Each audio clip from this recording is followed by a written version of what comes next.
Hi, my name is David. Today we're going to do a free code camp tutorial on CSS and is how to use the ID attribute to style an element. So we learned how to put an ID inside of an element in the HTML. But now we can use that same thing, that same ID to style it as well.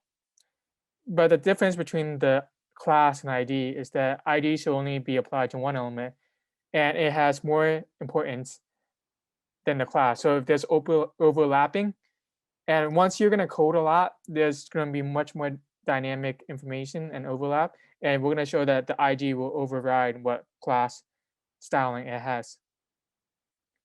So, and then the syntax we've got to use is that we have to put a hashtag in front of the name of the ID inside of styling. So in the class, we put a period, but this time we'll put a hashtag.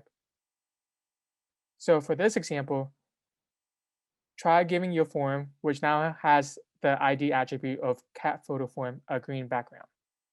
So we already have the cat photo form here, right? This ID. So we want to give this a green background. So we just copy this and we just go to the bottom here, hashtag,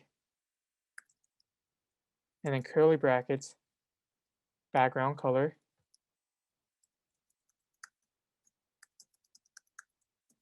green, and semicolon.